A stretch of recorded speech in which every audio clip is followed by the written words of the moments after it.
استغفر اللہ، یہ لوگ کیا کرتے ہیں؟ پنجے اٹھاتے ہیں، علاوہ کودتے ہیں، اور جو ہے وہ کیا کرتے ہیں اپنے گھروں میں جو ہے وہ شربت بناتے ہیں. کیا بولے تو یزید نے حسین کو پنانے دیا اس لیے جو ہے سبیلیں لگاؤ، شیعہ لگاتے ہیں ویسے خوب پانی پلاؤ. حالانکہ ہجرت کے 50 سال کے بعد یہ واقعہ پیش آیا. حالانکہ جو ہے یہ 10ویں محرم کے روزے کا تعلق موسیٰ کی شریعت سے ہے. تو اس طریقے سے ہمیں شہادت حسین کی طرف توجہ دینا ہی نہیں چاہیے. یہ تو مظلومانہ شہادت تھی، حالانکہ اس سے پہلے کئی صحابہ اللہ تبارک و تعالیٰ کے راستے میں جو ہے شہید ہو چکے تھے. معزز حاضرین، حضرت عبداللہ ابن عباس رضی اللہ عنہما فرماتے ہیں نبی کریم صلی اللہ علیہ وسلم مدینہ تشریف لائے. آپ نے یہودیوں کو مدینہ میں روزہ رکھتے ہوئے دیکھا.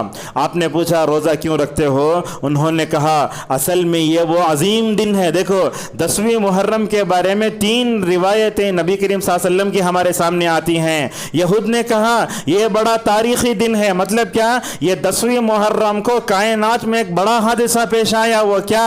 یہ تکبر کرنے والا فرعون غارت ہوا اور انصاف کو اللہ تبارک و تعالی دنیا میں قائم کرنا چاہتا ہے. اس کی تجدید ہوتی ہے 10ویں محرم کو. اور اس کے بعد یہود کہنے لگے موسیٰ نے فرعون کے ڈبوئے جانے پر اللہ کا شکریہ ادا کیا. دیکھو دنیا سے جابر و ظالم بادشاہ چلے جاتے ہیں، اللہ تعالیٰ نبیوں کو کس طرح وہ اللہ تعالیٰ کا شکر ادا کرنے کا طریقہ سکھاتا ہے. موسیٰ نے شکریہ کے طور پر روزہ رکھا اور جو ہے اللہ کے نبی اس موقع پر کہنے لگے اے یہودیو تم روزہ رکھتے ہو، ہم بھی روزہ رکھیں گے. اور روایتوں میں آتا ہے اللہ کے نبی مکے میں روزہ رکھتے تھے مگر آپ نے روزہ رکھنے کا حکم نہیں دیا. مدینے میں آئے تو آپ نے شاید آخری دنوں میں روزہ رکھنے کا حکم بھی دیا اور آپ نے آخری میں کہا اگر میں انشاءاللہ آئندہ سال زندہ رہوں گا تو کیا کروں گا؟ روزہ رکھوں گا. اس اعتبار سے ابن رجب حنبلی رحمہ اللہ کہتے ہیں روزے کے 3 مراتب ہیں. چاہے تو آپ اکیلے روزہ رکھیں جیسا کہ اللہ کے نبی رکھتے تھے، اور اس کے بعد 9-10 کو ملا کر رکھیں، یا 10 کے بعد 11 کو ملا کر رکھیں. اس طریقے سے اس کے 3 روزے کے مراتب علامہ ابن رجب حنبلی رحمہ اللہ نے بیان فرمائے. اور بعض روایتوں میں اللہ کے نبی صلی اللہ علیہ وسلم نے اس دن کے بارے میں کہا ھذا یوم صالح، یہ بڑا نیک دن ہے. صحیح مسلم کی روایت میں آیا ان عاشوراء یوم من ایام اللہ، کہا یہ عاشوراء کا دن اللہ تبارک و تعالیٰ کے دنوں میں سے ہے. معزز حاضرین، اس موقع پر میں وہ موسیٰ کے بچپن کا جو واقعہ تھا اس واقعے کو نقل کر کے ہم فرعون کی صفات آگے آپ کے سامنے بڑھاتے ہیں. معزز حاضرین، اللہ تبارک و تعالیٰ کیسے چاہتا ہے، دیکھو یہ حضرت موسیٰ علیہ السلام کو فرعون کے محل میں اللہ تبارک و تعالیٰ پلنے بڑھنا لکھ دیتا ہے. جیسا کہ حضرت موسیٰ علیہ السلام کی ماں کی طرف اللہ وحی کرتا ہے اذا اوحینا الی امک ما یوحی ان اقذفیہ فی التابوت فلیلقہ الیم بالساحل یاخذہ عدو لی وعدو لہ والقیت علیک محبتا منی ولتصنع علی عینی. اس آیت میں فرعون کو اللہ تبارک و تعالیٰ اپنا دشمن بتاتا ہے اور یہ بھی بتاتا ہے کہ یہ حضرت موسیٰ علیہ السلام کا دشمن ہے. اور آپ جانتے ہیں فرعون جب مصر کا بادشاہ بنا تو اس وقت ایک غیب کا دعویٰ کرنے والے کاہن نے جا کر جو ہے حضرت یہ جو فرعون سے کہا ایک ایسا بچہ پیدا ہونے والا ہے جس کے ہاتھوں تمہاری سلطنت کا خاتمہ ہونے والا ہے. اب دنیا میں کسی کو کرسی مل گئی، وہ کرسی چلی جاتی بولے تو رات کی نیند حرام ہو جاتی اسے. اب ایسے ہی ہوا، اس نے بچوں کو قتل کرنے کا حکم دیا. 1 سال بچوں کو قتل کرتا، 1 سال چھوڑ دیتا. اللہ تبارک و تعالیٰ کی قدرت بھی ایسی ہے، حضرت موسیٰ اس سال پیدا ہوئے جس وقت بچوں کو قتل کیا جا رہا ہے. موسیٰ کی ماں کے گود میں بچہ ہے. اب یہ موسیٰ کو ڈر ہو رہا ہے کہیں میرے بچے کو قتل نہ کیا جائے. اللہ تعالیٰ موسیٰ کی ماں کی طرف وحی کرتا ہے اے موسیٰ کی ماں، دیکھو کیسا ہے، اے موسیٰ کی ماں تم اپنے بچے کو سمندر میں ڈالو. ہم اپنے بچے کو معمولی پانی میں کھیلنے نہیں دیتے. اللہ تعالیٰ موسیٰ کی ماں سے کہتا ہے اے موسیٰ کی ماں تم اپنے بچے کو سمندر میں ڈالو. وہ جب وہ تابوت میں رکھ کر جو ہے حوالے کر دیا، موسیٰ کی ماں کا دل کانپنے لگا. اللہ تعالیٰ فرماتا ہے جیسے ہی وہ ساحل سمندر کے پاس آئے گا تمہارا دشمن میرا دشمن اس کو لے لے گا. اللہ تعالیٰ فرعون کی طرف اشارہ کرتا ہے اور اللہ فرماتا ہے وَأَلْقَيْتُ عَلَيْكَ مَحَبَّةً مِّنِّي وَلِتُصْنَعَ عَلَىٰ عَيْنِي. اس آیت کا مطلب کیا ہے؟ اس آیت کا مطلب یہ ہے کہ اے موسیٰ جب تم تابوت میں رہو گے، صندوق میں رہو گے، ہم تمہاری محبت ہر ایک کے دل میں ڈال دیں گے. اس شیرخوار بچے کو فرعون نے دیکھا، فرعون کی بیوی نے دیکھا. آج دنیا میں ایسے لوگ بہت ہیں جو بڑے بڑے عہدے پر ہیں مگر جو ہے بچوں سے کہ محروم ہو جاتے ہیں۔ فرعون ویسے ہی تھا، فرعون کا بچے نہیں تھے، جیسے ہی فرعون اور اس کی بیوی نے اس تابوت کو اپنے محل کی طرف آتے ہوئے دیکھا، اللہ اکبر، آسیہ کی آنکھوں نے تاڑ لیا تھا یہی بچہ نار جہنم سے مجھے جو ہے بچانے کا ذریعہ بنے گا۔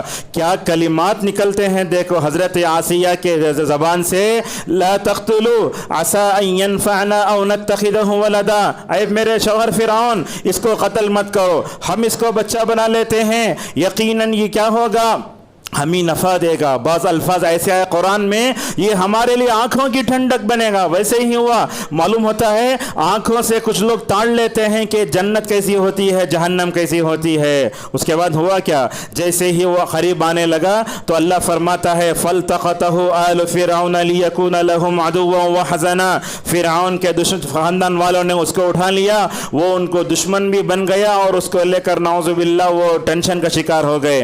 معزز حاضرین، اللہ تعالیٰ اپنے نبی موسیٰ کی کیسے حفاظت فرماتا، دیکھو شیرخوار بچے کو دودھ پلانے کے لیے فرعون کے دربار میں باہر سے عورتیں لائی جاتی ہیں۔ اللہ فرماتا ہے وحرمنا علیہ المراضع، ہم نے تمام عورتوں کے دودھ کو موسیٰ کے اوپر ہم نے حرام کر دیا تھا۔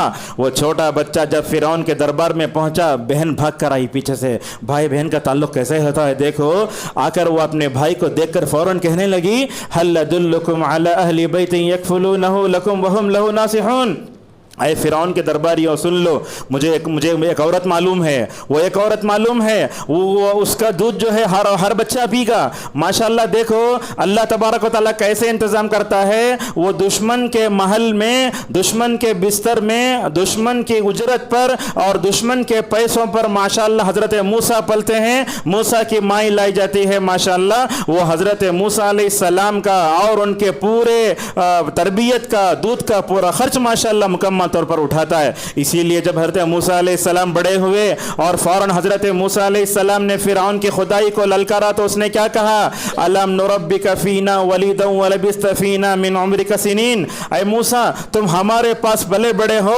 آج جو ہے میرے گریبان سے کھیل کر میرے خدائی کو للکار رہے ہو، یہ غلط ہے۔ معزز حاضرین یاد رکھیں یہ دنیا آزمائش کی ہے، زندگی جب انسان آنکھ کھولتا ہے اس وقت سے لے کر آنکھ کے بند ہونے تک یہ آزمائش ہے۔ یہ کہاں ہے، الذی خلق الموت والحیات، اور اللہ تعالیٰ حضرت موسیٰ کو فرعون سے آیا، فرعون کو موسیٰ سے آزمایا۔ یہ تاریخ کہاں ہے، اللہ تعالیٰ نے سورہ فرقان میں کہا وَجَعَلْنَا بَعْضَكُمْ لِبَعْضٍ فِتْنَةً، اے لوگو ہم نے تم میں سے بعض کو بعض کے لیے فتنہ بنائی۔ ابن القیم رحمہ اللہ کہتے ہیں اللہ تعالیٰ قوموں کو آزماتا ہے نبی سے، اللہ تعالیٰ نبی کو آزماتا ہے قوم سے۔ آج دیکھو ہر ایک آدمی دوسرے آدمی کے لیے آزمائش ہے۔ اللہ تبارک و تعالیٰ نے حضرت موسیٰ کو آزمایا فرعون سے، فرعون کو آزمایا موسیٰ سے، مگر ماشاءاللہ موسیٰ علیہ السلام اللہ تبارک و تعالیٰ کے وہ صابر و شاکر بندے، صبر کر کے فرعون کے خدائی کا ڈٹ کر مکمل اور مقابلہ کیا۔ معزز حاضرین اسی لیے دیکھو اللہ تعالیٰ ایک جگہ اور فرماتا ہے وَكَذَلِكَ جَعَلْنَا لِكُلِّ نَبِيٍّ عَدُوًّا مِّنَ الْمُجْرِمِينَ، اللہ فرماتا ہے ہم نے آپ سے پہلے ہر نبیوں کے لیے دشمن پیدا فرمائے۔ آپ دیکھو حضرت آدم سے لے کر محمد رسول اللہ صلی اللہ علیہ وسلم تک جتنے انبیاء تشریف لائے، ہر نبی کو اپنی قوم سے آزمایا گیا۔ کوئی بھی قوم ایسے نہیں تھی جو پوری طرح اپنے نبی پر ایمان لا چکی ہو۔ آپ دیکھیں گے حضرت نوح علیہ السلام اپنے قوم میں 950 سال تک ٹھہرے رہے، وَمَا آمَنَ مَعَهُ إِلَّا قَلِيلٌ، کچھ لوگ ہی ایمان لے آئے۔ تو اس طریقے سے اللہ تبارک و تعالیٰ آزماتا ہے۔ اور ایک جگہ فرماتا ہے سورۃ الانعام کی آیت نمبر 112 میں وَكَذَلِكَ جَعَلْنَا لِكُلِّ نَبِيٍّ عَدُوًّا شَيَاطِينَ الْإِنسِ وَالْجِنِّ، علامہ ابن کثیر رحمہ اللہ فرماتے ہیں جعلنا لكل نبی من قبلك ايضا اعداء فلا يهيدنك ذلك، اے اللہ کے نبی صلی اللہ علیہ وسلم یہ کفار مکہ آپ سے دشمنی کر رہے ہیں، آپ کو جو ہے کبھی خاطر ہونے ٹینشن لینے کی ضرورت نہیں ہے۔ دنیا کے تاریخ میں ہر نبی کو اپنے دشمنوں کا سامنا کرنا پڑا، لہذا تم کبھی اپنے دشمنوں سے مکمل طور پر ڈرنے کی ضرورت نہیں ہے۔ علامہ سعدی رحمہ اللہ ان آیتوں کی تفسیر میں کہتے ہیں فَهَذِهِ سُنَّتُنَا، اللہ فرماتا ہے یہ تاریخ ہے، آج بھی دیکھو ہم سارے عالم اسلام میں آپ دیکھیں امت مسلمہ کیسے چیلنجز کا مقابلہ کر رہی ہے۔ اللہ تعالیٰ نے ہمارے دشمنوں کو پیدا کیا، کیوں پیدا کیا؟ ان دشمنوں کو پیدا کر کے ہمارے ایمان کا امتحان ہو رہا ہے۔ اور یہ عاشورہ کی تاریخ بتاتی ہے صبر کرنے والے ہمیشہ دنیا میں جیتے، اور تکبر کر کے جو آدمی جو ہے سر اٹھا کر زندگی کرتا ہے اللہ تعالیٰ معمولی پانی سے اس کو مکمل طور پر ہلاک کر دیتا ہے۔ اور اسی طریقے سے یہ عاشورے کا اور ایک پیغام ابن الجوزی رحمہ اللہ کہتے ہیں اللہ تبارک و تعالیٰ نبیوں کو دشمنوں سے آزماتا کیوں ہے؟ تاکہ نبی صبر کرے تو صبر کا صلہ بھی مکمل طور پر بڑھ جائے۔ معزز حاضرین، ایک موقع پر سید الصابرین صلی اللہ علیہ وسلم نے ایک موقع پر کہا تھا اللہ رحم کرے موسیٰ پر بڑے ستائے گئے۔ دیکھو بنی اسرائیل جیسی خبیث، اتنی عیار مکار اور نبیوں کو ستانے والی قوم دنیا نے آج تک نہیں دیکھی۔ کیسے کیسے ستایا حضرت موسیٰ علیہ السلام کو، شاید دوسرا کوئی عام آدمی ہوتا دیوانہ ہو جاتا، مگر حضرت موسیٰ علیہ السلام اللہ تبارک و تعالیٰ کی خاص تربیت میں پلتے ہیں، ماشاءاللہ حالات کا ڈٹ کر مقابلہ کرتے ہیں۔ معزز حاضرین، یہ بات بھی ہے اللہ تعالیٰ قرآن کریم میں نہ اپنے دشمنوں کا ذکر کرتا ہے تو نام نہیں لیتا، صرف ایک نام آیا اللہ کے دشمنوں کا، وہ ہے ابو لہب، اور ابو لہب کا اصل نام بھی دوسرا تھا، اللہ نے کنیت کا ذکر فرمایا۔ اللہ تعالیٰ نے فرعون کا ذکر کیا، ہارون کا ذکر کیا، قارون کا ذکر کیا، اور سرداران قریش کا ذکر کیا، مگر فرعون کے حقیقی نام کا ذکر نہیں کیا۔ اب فرعون کا نام کیا تھا؟ رامسیس تھا، فلاں فلاں تھا، اس کے پیچھے پڑنے کی ضرورت نہیں ہے۔ ایک بات بھی دیکھو،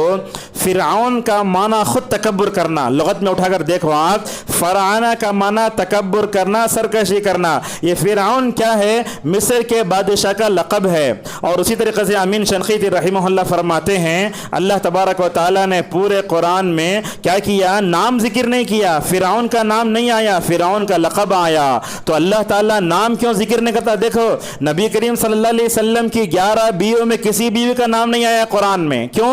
اللہ تعالیٰ فرماتا ہے لوگوں اشخاص سے عبرت نہیں، حالات سے عبرت لینا چاہیے۔ ابن امین شنقیطی رحمہ اللہ کہتے ہیں اللہ تبارک و تعالیٰ نے قرآن میں جن کا نام نہیں لیا اس کے پیچھے نہیں پڑھنا چاہیے، اگر آدمی اس کے پیچھے پڑھتا ہے تو اس کا وقت ضائع ہو جاتا ہے، اور اس میں زیادہ دلچسپی لینے سے آدمی مقصد سے ہٹ جاتا ہے۔ اسی لیے سورہ یاسین میں دیکھو اللہ فرماتا ہے وَجَاءَ رَجُلٌ، ایک آدمی آیا۔ اللہ تعالیٰ اگر وہاں نام ذکر کرتا تو لوگ بولتے وہ قصہ اس کے واسطے ہے، اسی لیے اللہ تعالیٰ نے نام ذکر نہیں کیا، بلکہ کہا لوگو تمہیں عبرت لینا ہے تو کیا ہے؟ قصے سے لو، آدمی کی طرف مکمل طور پر دیکھنا نہیں چاہیے۔ معزز حاضرین، فرعون کے قصے سے ہمیں عبرت لینا چاہیے۔ اللہ تعالیٰ سورۃ النازعات میں فرماتا ہے فَأَخَذَهُ اللَّهُ نَكَالَ الْآخِرَةِ وَالْأُولَىٰ إِنَّ فِي ذَلِكَ لَعِبْرَةً لِمَن يَخْشَىٰ۔ اللہ فرماتا ہے دیکھو کیسے اللہ تعالیٰ نے فرعون کو اپنے شکنجے میں کسا، دیکھو اس فرعون کا انجام خبر میں کیا ہو رہا ہے اور آخرت میں کیا ہوگا۔ معزز حاضرین، علامہ ابن کثیر رحمہ اللہ فرماتے ہیں اللہ انتقام لیتا ہے، دنیا میں جو بھی تکبر کرے گا اس کا انجام وہی ہوگا جو فرعون کا ہوا۔ اور سورۃ الذاریات میں اللہ یہ بھی فرماتا ہے وفی موسیٰ اذا ارسلناہ الی فرعون بسلطان مبین۔ اللہ فرماتا ہے لوگو اگر تمہارے اندر دید عبرت ہے تو نوح علیہ السلام کے قصے کو پڑھو، موسیٰ کے قصے کو پڑھو، فرعون کے قصے کو پڑھو، فرعون نے کیسے ظلم کیا دیکھو۔ اور یہ بات بھی ہے اللہ تبارک و تعالیٰ یہ فرعون کا ذکر غزوہ بدر کے سیاق میں کرتا ہے، 3 جگہ ہوا، کدأب آل فرعون، کدأب آل فرعون، کدأب آل فرعون، یہ 3 جگہ لفظ آیا۔ اللہ کیا بتاتا ہے؟ اے کفار مکہ جنہوں نے رسول اللہ صلی اللہ علیہ وسلم کو ستایا، اللہ انہیں بتانا چاہتا ہے اگر تم محمد کی دعوت سے جو ہے ان اختلاف کرو گے اور محمد صلی اللہ علیہ وسلم کے عقیدے توحید کی دعوت کے خلاف کھڑے ہو جاؤ گے آپ کو تکلیف دو گے۔ یاد رکھو حضرت موسیٰ علیہ السلام کو اللہ تعالیٰ نے کیسے نجات دی ویسے ہی نجات جناب محمد رسول اللہ صلی اللہ علیہ وسلم کو دی۔ بڑا عجیب تعجب ہے، حضرت عمر رضی اللہ عنہ کی دور اندیشی پر قربان جاؤ، جب ہجرت کی تاریخ کو جوڑنے کا مسئلہ آیا تو بعض صحابہ نے ان کے سامنے بیٹھ کر کہا اللہ کی نبی کے پیدائش کو بنیاد بنا کر ہجرت کی تاریخ کو جوڑتے ہیں، شاید ایسا جوڑتے تو پورے بدعتی خوش ہو جاتے، مگر حضرت عمر رضی اللہ عنہ کی دور اندیشی ایسی تھی، آپ نے عمر کے بارے میں فرمایا تھا ایسا ایسا جینیس اور عبقری آدمی میری امت میں کوئی بھی نہیں ہے۔ حضرت عمر نے کہا اس کو ہجرت سے جوڑتے ہیں۔ دیکھو یہ 10ویں تاریخ اور یہ محرم ہمیں بتاتا ہے اللہ تعالیٰ نے جیسے فرعون کے خلاف موسیٰ کی مدد فرمائی، اسی طریقے سے کفار مکہ کے خلاف نبی کریم صلی اللہ علیہ وسلم کی مدد فرمائی۔ ننگی تلواروں کے درمیان سے ایک نبی نکلتا ہے۔ اگر آپ سے یہ کہا جائے آپ کے گھر کے باہر اگر کوئی گن لے کر کھڑا ہے تو آپ کے نکلیں گے؟ آپ رات بھر نہیں سوئیں گے؟ کیسے نکلے ہوں گے؟ جناب محمد رسول اللہ صلی اللہ علیہ وسلم ننگی تلواروں کے درمیان سے سورہ یاسین کی آیتوں کو پڑھ کر نکلتے ہیں۔ وَجَعَلْنَا مِن بَيْنِ أَيْدِيهِمْ سَدًّا وَمِن خَلْفِهِمْ سَدًّا فَأَغْشَيْنَاهُمْ فَهُمْ لَا يُبْصِرُونَ۔ وہاں سے نکلتے ہیں، غار ثور میں 3 جگہ جا کے چھپتے ہیں۔ مکے میں اعلان ہوتا ہے نبی کا جو سر لائے گا 100 اونٹ دیے جائیں گے۔ اللہ اکبر! یہ نبی کا مبارک سر اگر لائیں گے تو 100 اونٹ دیے جائیں گے۔ کفار مکہ کیا کیے؟ وہ جانوروں کے قدم کو دیکھ کر پہنچتے پہنچتے غار کے منہ تک پہنچ گئے۔ ابو بکر کا دل پریشان ہوا، کہنے لگے یا رسول اللہ غار کے منہ تک پہنچ گئے، اگر یہ لوگ اپنے پیر کی طرف دیکھیں تو ہمیں نظر آ جائیں گے۔ اس موقع پر ایک نبی کا دل کیسے ہوتا ہے، ایک امتی کا دل کیسے ہوتا ہے۔ دیکھو اس وقت اللہ کے نبی نے فرمایا دیکھو ابو بکر یہاں 2 ہیں، اللہ کی مدد تیسری ہے، اور کہا اللہ تعالیٰ ہمارے ساتھ ہے، ڈرنے کی بالکل ضرورت نہیں ہے۔ معزز حاضرین، اللہ تعالیٰ یہ بتانا چاہتا ہے، اللہ تعالیٰ نے بدر میں ماشاءاللہ مسلمانوں کو کیسے کامیابی عطا فرمائی۔ معزز حاضرین، مسند احمد کی روایت میں ایک بات آئی لیکن یہ ضعیف ہے۔ اللہ کے نبی صلی اللہ علیہ وسلم جب غزوہ بدر میں، دیکھو دنیا میں بڑے بڑے لوگ ہوتے ہیں، تکبر کرتے ہیں، مگر موت کیسے چٹکے میں آتی ہے۔ یہی وہ فرعون تھا جس کو اپنے دریائے نیل پر، اپنے جو ہے محل پر اور اپنے تخت پر اور جہاں بیٹھتا تھا اس کے اوپر کتنا فخر تھا، اللہ نے معمولی سے پانی کی وجہ سے اس کو ہلاک کر کے رکھ دیا۔ ابو جہل کا بھی تو ایسا ہی انجام ہوا جب غزوہ بدر میں وہ 2 بچے تھے، ایک کا نام تھا معاذ، دوسرا نام تھا معوذ۔ ان دونوں بچوں نے پوچھا ابو جہل کہاں ہے؟ ابن مسعود رضی اللہ عنہ نے بتایا دیکھو وہ ابو جہل ہے، دیکھو وہ ابو جہل جس نے 13 سال تک رسول اللہ کو تکلیف دینے میں کوئی راستہ نہیں چھوڑا، مگر یہ تکبر کرنے والے ابو جہل کا قتل 2 بچوں کے ماشاءاللہ جو ہے ہاتھوں میں ایسے ہو جاتا ہے۔ تو اس سے کیا معلوم ہوتا ہے دنیا میں آدمی کتنا بھی تکبر کر لے مگر اللہ تعالیٰ اس شخص سے نمٹنا چاہتا ہے تو منٹوں میں اللہ تبارک و تعالیٰ ہلاک کر کے رکھ دیتا ہے۔ معزز حاضرین، آپ دیکھو ابو جہل میں اور فرعون میں کئی طرح کی مشابہت نظر آتی ہے۔ یہ دونوں توحید کے منکر، دونوں نے نبیوں کے خلاف اعلان جنگ کی، دعوت کی راہ میں رکاوٹیں پیدا کی، لوگوں کے خلاف آپ کو بھڑکایا، باطل پر ابھارا۔ وہ دیکھو فرعون ڈوب کر مرا، یہ ابو جہل 2 بچوں کے ہاتھوں نعوذ باللہ ہمیشہ کے لیے جو ہے جہنم میں چلا گیا۔ معزز حاضرین، ایک بات آپ کو بتاتے ہیں، محرم میں ہم دیکھتے ہیں اللہ کے نبی صلی اللہ علیہ وسلم کے صحابہ کے خلاف حدیثیں گھڑی جاتی ہیں۔ اس میں ایک جھوٹی حدیث یہ بھی ہے نعوذ باللہ میری امت کا فرعون معاویہ ہے۔ ہو سکتا ہے معاویہ رضی اللہ عنہ نبی کریم صلی اللہ علیہ وسلم کے سالے، امت کے ماموں، ان کے بارے میں شیعہ نے کہا کہ جو ہے یہ امت کے نعوذ باللہ ابو جہل ہیں۔ نعوذ باللہ وہ ابو جہل تو اس امت کا فرعون ہو سکتا ہے۔ ایک صحابی کو لا کر یہ کہنا کہ اس امت کا فرعون ہے، ایسی جھوٹی باتیں کبھی ہمیں سننا بھی نہیں چاہیے اور کبھی اس پر مکمل طور پر جو ہے کیا برداشت بھی نہیں کرنا چاہیے۔ معزز حاضرین،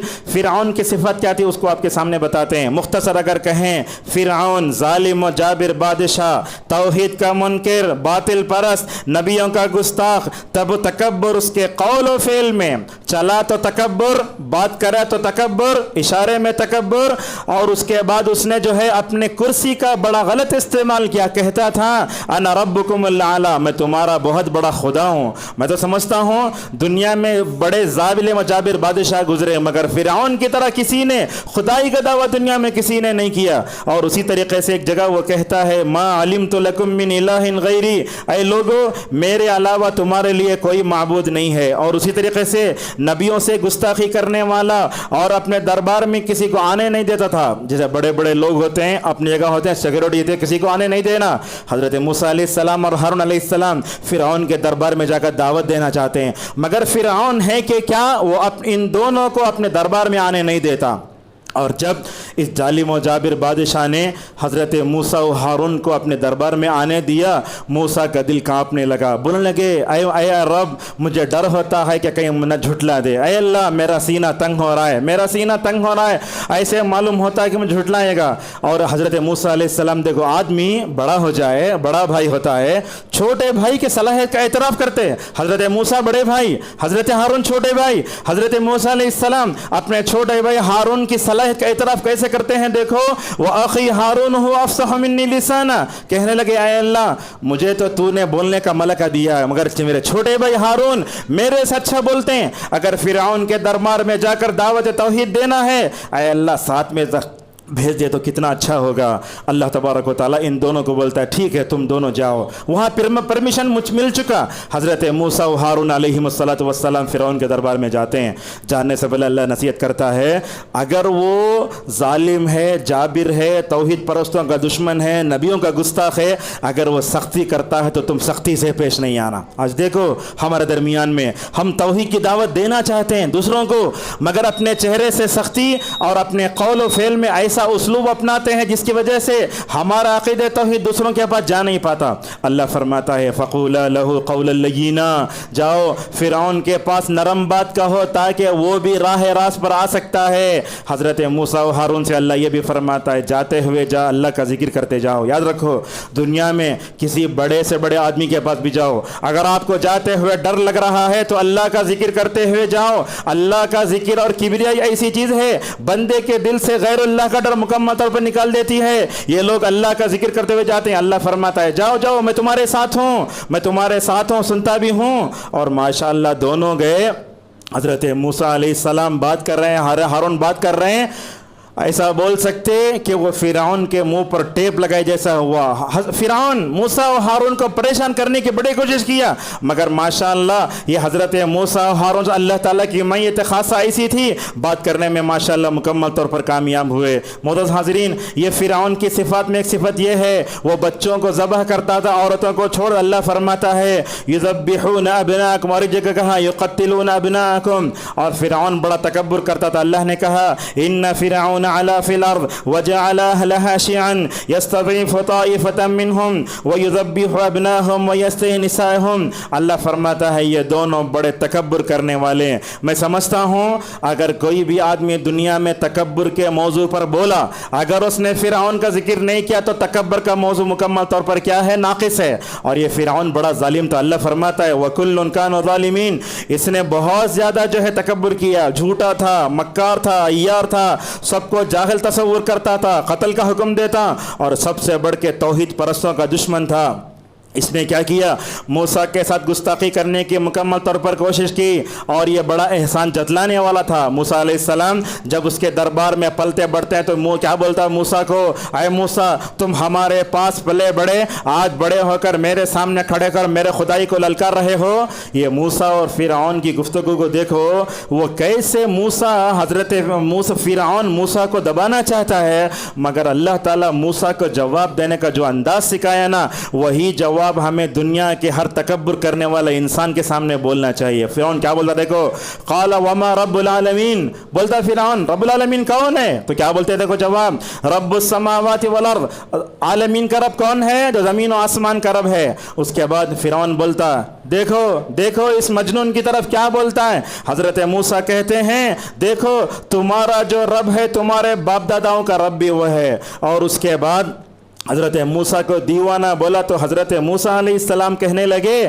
میرا رب تو مشرق و مغرب کا مالک ہے۔ اور اس کے بعد دیکھو سوال کرنے کا انداز، قال فمن ربکما یا موسیٰ، کبھی بولتا ہے موسیٰ و ہارون تمہارا رب کون ہے، کبھی بولتا فرعون تمہارے سے پہلے جو لوگ تھے ان کا رب کون تھا، ان کی حالت کیا تھی۔ حضرت موسیٰ علیہ السلام ماشاءاللہ بڑے اچھے انداز جواب دیتے ہیں۔ یہاں میں نے لکھا ہے پورے قرآن میں موسیٰ و ہارون اور فرعون گفتگو کا ذکر ہے۔ حضرت موسیٰ کہیں بھی مغلوب نہیں ہوئے، غالب ہوئے۔ دیکھو فرعون کے پاس حکومت اور سیاست کی قوت تھی، فوج کی قوت تھی، مال کی قوت تھی، مگر موسیٰ کے پاس کیا تھا؟ وہ تو تنے تنہا کھڑے تھے۔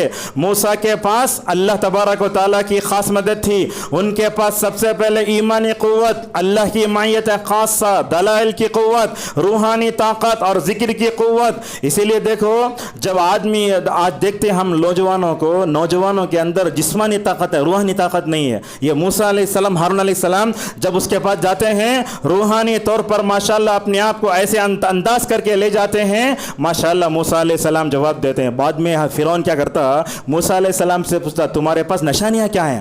اللہ تعالیٰ 9 نشانیاں دیا موسیٰ علیہ السلام کو، اپنا ہاتھ بغل میں ایسا رکھ کے اتارتے تو وہ چمکنے لگتا۔ ان کے پاس وہ معمولی چھڑی تھی، جس چھڑی کے ذریعے انہوں نے سمندر کی وسعتوں پر بھی مارا تو ماشاءاللہ 12 راستے بنے۔ اس نے تو کیا کیا؟ وہ خود خراب ہوا، اس نے اپنے وزیر حامان کو بھی خراب کیا، نعوذ باللہ۔ اور دیکھو کیسے ایک آدمی تکبر کرنے لگتا ہے تو نعوذ باللہ اللہ تعالیٰ کو جا کے دیکھتے بولتا ہے۔ اس نے کیا پھر حامان سے کیا کہا؟ اے حامان ہمارے لیے کیا بناؤ؟ ایک محل بناؤ۔ میں موسیٰ کہتا ہے کہ اس کا رب آسمانوں پر ہے، میں موسیٰ کے رب کو نعوذ باللہ جا کر جھانکنا چاہتا ہوں۔ یہ انسان کی طاقت کہاں؟ کیا یہ دنیاوی آسمان تک کوئی پہنچ سکتا ہے؟ انسان جب تکبر کرنے میں آتا ہے تو سوچ کیسے ہوتی ہے اور وہ کیسے نعوذ باللہ مکمل طور پر جو ہے رکھتا ہے۔ اور معزز حاضرین، یہ فرعون کی اور ایک صفت یہ ہے کہ وہ اسلام کے خلاف خرچ کرتا تھا۔ دیکھو موسیٰ علیہ السلام کے ساتھ جادو کرنے کا بھی مقابلہ اس نے کر رہا، اور موسیٰ علیہ السلام ماشاءاللہ کیسے تھے؟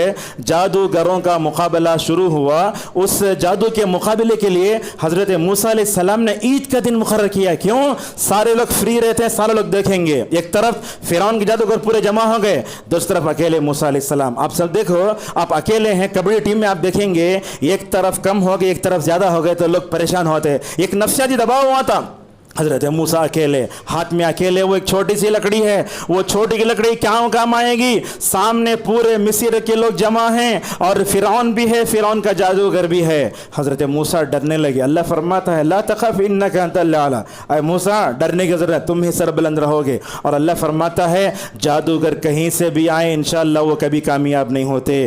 دونوں کا مقابلہ شروع ہوا۔ اللہ تبارک و تعالیٰ نے حضرت موسیٰ سے کہا مارو۔ کیا ہوا؟ سب سے پہلے سانپ بنا، بعد میں اژدھا بنا۔ فرعون کے جادوگر کے جتنے لوگ تھے وہ مقابلہ کرنے سے پہلے جادوگر کے فرعون کے بارے میں کیا بولنے لگے؟ جیسے آج لوگ بولتے ہنومان کیجئے، فلاں کیجئے، وہ لوگ بولنے لگے فرعون کیجئے، آج تو ہم ضرور جو ہے کیا کریں گے؟ مکمل طور پر کامیاب ہوں گے۔ دیکھو صبح میں کافر تھے، یہ جب معجزہ حضرت موسیٰ علیہ السلام کا جادوگروں نے دیکھا فوراً سجدے میں گر گئے۔ فرعون نے دیکھا ان کو میں نے پیسے لا کر اپنی طرف کامیابی اور میرے غلبے کے لیے دکھانے کے لیے، طاقت کے اظہار کے لیے میں نے دنیا کو بلایا، آج دیکھو فرعون یہ جادوگر میرے نکل کر ادھر چلے گئے، اس طرف چلے گئے۔ تو فرعون نے کیا کہا ان جادوگروں سے؟ میں تمہارے ہاتھوں، یہ دیکھیے یہ ہاتھ کاٹتا تو وہ پیر کاٹتا، اگر وہ ہاتھ کاٹتا تو وہ پیر کاٹتا، اور بولا اے فرعون، اے جادوگرو، میں تم کو کھجور کے تنوں پر نعوذ باللہ کیا کروں گا؟ پھانسی دوں گا۔ آدمی جب ایمان لاتا ہے دنیا کی ہر چیز کو ٹھکرا دیتا ہے۔ تمام جادوگروں نے کہا ہم اپنے رب پر ایمان لائے، اللہ تعالی ہمیں معاف فرمائے گا۔ اے فرعون تو زیادہ زیادہ کیا کرے گا؟ ہمارے زندگی کا خاتمہ کرے گا، ہم اپنے رب پر ایمان اس لیے لائے اللہ تبارک و تعالی ہمیں معاف فرما دے۔ معزز حاضرین، سوال یہ ہے ایمان لا کر انہوں نے اپنے لفظ سے کہا ہم موسیٰ و ہارون کے رب پر ایمان لاتے ہیں، اور فوراً سجدے میں گرے کیوں؟ اللہ سے بولنے لگے اے اللہ جادو کر کر کے ہم تیرے سے دور ہو گئے، مگر سجدہ کر کے ہم تیرے سے مکمل طور پر قربت چاہتے ہیں۔ معزز حاضرین، اسی طریقے سے اس سے کیا معلوم ہوتا ہے؟ یہ دنیا میں جو بھی بڑے بڑے لوگ ہوتے ہیں لوگوں کے جسموں پر حکومت کر سکتے ہیں، مگر لوگوں کے دلوں پر حکومت کرنا اللہ تبارک و تعالیٰ کی بات ہے۔ فرعون کیا کر سکا؟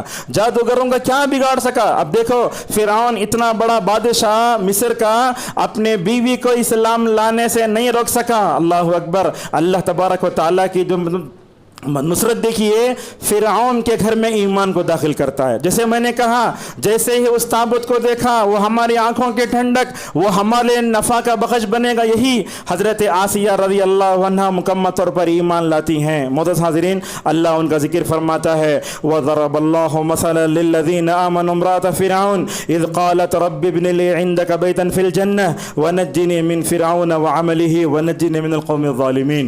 اللہ تعالیٰ نے اپنی بیوی کو بھی ایمان لانے سے نہیں روکا.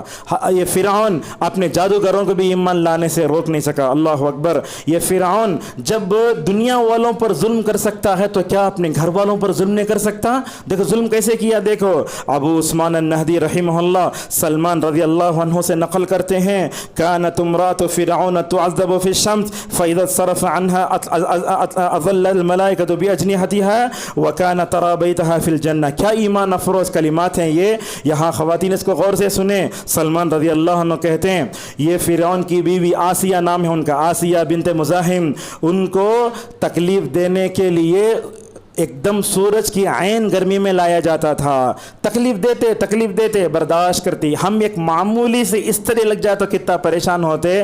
ذرا تصور کرو گرمی میں لا کے ڈال دی جاتی ہے آسیہ رضی اللہ عنہا, اور جب تکلیف دے کے چلے جاتی تو حضرت سلمان رضی اللہ عنہ کہتے ہیں ایسا ہوتا فرشتے آ کے اپنے پروں سے ماشاءاللہ ان پر مکمل طور پر سایہ کرتے تھے, اور اس وقت وہیں بیٹھ کر اللہ تبارک و تعالیٰ ان کو جنت دکھاتا تھا. بعض روایتوں میں آیا فرعون کہتا تھا مارو اس کو, بلکہ بعض روایتوں میں آیا کہ فرعون نے اپنے بیوی کے جسم میں میخیں ماری. اللہ اکبر.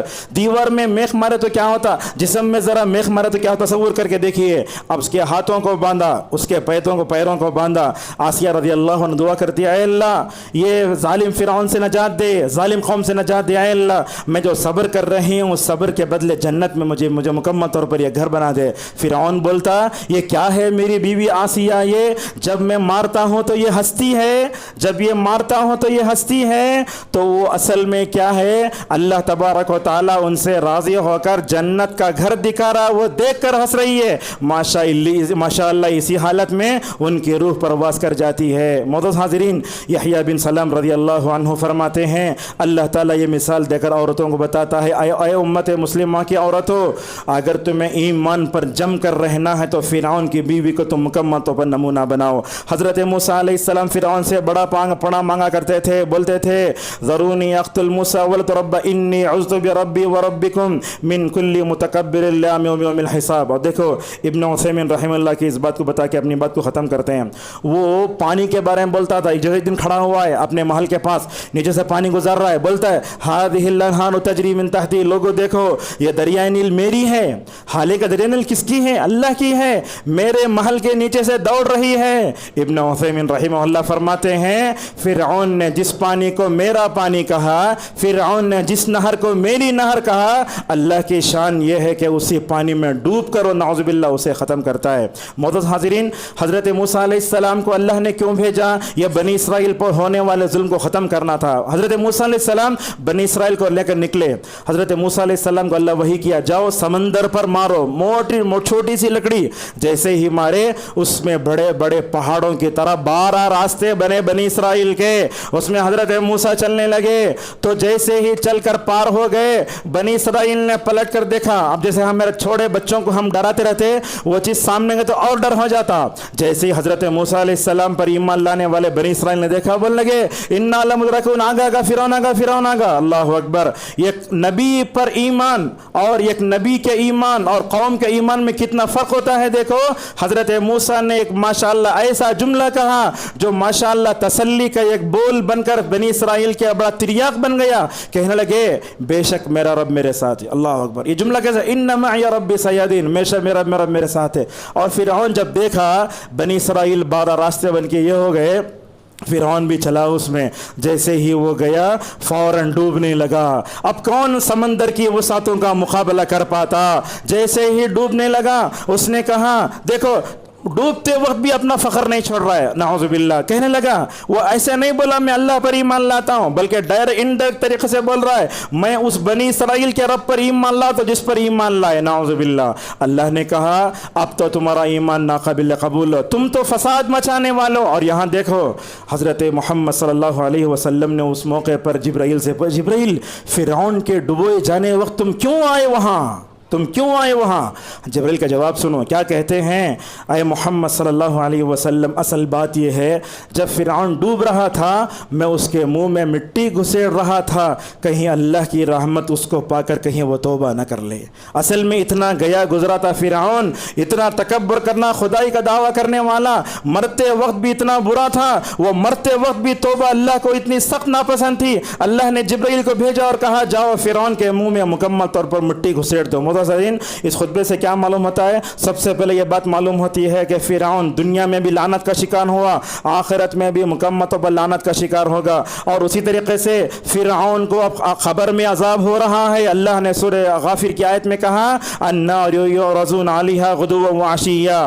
اس خطبے کا تیسرا پیغام یہ ہے محرم ہمیں ظلم کے خاتمے کے عہد کو یاد دلاتا. یاد رکھو آج بھی دنیا میں اس روئے زمین پر دندناتے ہوئے فرعون گھوم رہے ہیں. جیسے وہ فرعون اللہ کے قبضے قدرت سے باہر نہیں گیا، قیامت تک پیدا ہونے والے فرعون بھی اللہ کے قبضے قدرت سے ہرگز باہر نہیں جا سکتے. اس خطبے کا چوتھا پیغام یہ ہے موسیٰ کا قصہ بچوں کے ذہن میں بٹھا کر مکمل ان کی تربیت کرو. بتاؤ اے میرے بچوں، دیکھو موسیٰ تابوت میں اللہ کیسی حفاظت کرتا ہے، اور بچپن سے بتاؤ فرعون کون تھا. ہم اپنے بچوں کو فرعون کون، موسیٰ کون نہیں بتاتے، اس لیے وہ شہادت حسین کے نام پر شیعہ عقائد کا شکار ہو کر نعوذ باللہ غارت ہو رہے ہیں. اور اسی طریقے سے ہمیں محرم کے میں کی جانے والے کفریات، بدعت و خرافات، لہو و لعب سے مکمل طور پر دور رہنا چاہیے. علی میں، فاطمہ میں کسی میں غلو نہیں کرنا، اور صحابہ میں جو ہے گستاخی بھی نہیں کرنا چاہیے. اور اس طریقے سے فرعون نہیں بننا. فرعون چلا گیا مگر فرعون کی صفات آج بھی ہیں. میں ایک ایسے باپ کو بھی جانتا ہوں جو اپنے بچے کا نام فرعون رکھتا ہے، بولتا ہے میرا بچہ بہت شریر ہے. یاد رکھو آپ کا بچہ کتنا بھی گیا گزرا ہوگا مگر اس کا نام فرعون رکھنا، حامان رکھنا، قارون رکھنا یہ سب غلط ہے. اور اسی طریقے سے اس قصے سے یہ معلوم ہوتا ہے کہ حق و باطل کشمکش قیامت تک رہے گی، اور فرعون کے کردار سے ہم کو مکمل طور پر دور رہنا چاہیے. عورتوں کے لیے سبق ہے، عورتوں کے لیے سبق ہے. فرعون کی بیوی آسیہ کا جو ایمان، وہ ایمان ہمارے اندر بھی ہونا چاہیے.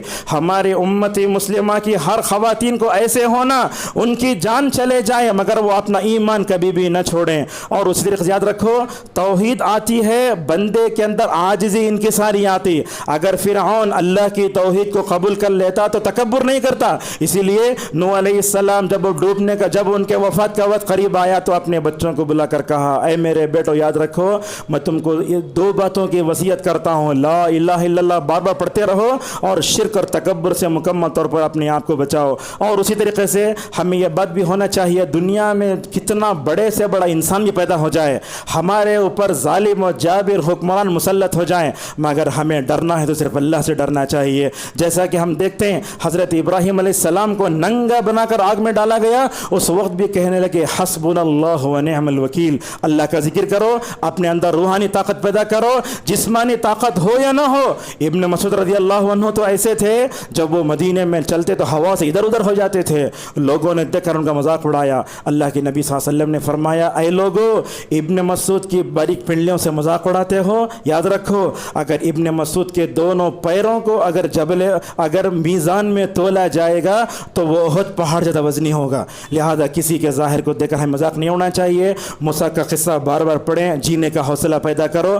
ہر فرعون کا انجام برا ہی ہے، ہر فرعون کا انجام برا ہی ہے. جب بھی 10ویں تاریخ کو روزہ رکھتے تو مکمل توجہ دو. اللہ تبارک و تعالیٰ سے ہماری دعا ہے اللہ تبارک و تعالیٰ ہم سب کو 10ویں محرم کی جو عظیم تاریخ ہے اللہ تبارک و تعالیٰ اس کو اپنے ذہن میں رکھ کر ہماری روحانی تربیت کرنے کی ہم سب کو توفیق عطا فرمائے. اللہ تبارک و تعالیٰ ہم سب کو موسیٰ جیسا ایمان عطا فرمائے. اللہ تبارک و تعالیٰ ہم سب کو جناب محمد رسول اللہ صلی اللہ علیہ وسلم صحابہ کرام جیسا ایمان عطا فرمائے. اے پروردگار جیسے تو نے اس فرعون کو تو نے تباہ و برباد کر دیا، اس تیرے زمین پر اس وقت وقت کئی فرعون دندناتے پھر رہے ہیں، اللہ تبارک و تعالیٰ ہم سب کو تباہ و تاراج کر دے۔ اللہ تبارک و تعالیٰ ہم سب کو اس وقت کے جتنے فرعون ہیں تمام فرعون سے پناہ مانگنے، ان کی بری سازشوں سے ہماری حفاظت فرمائیں۔ وآخر دعوانا ان الحمد للہ رب العالمین۔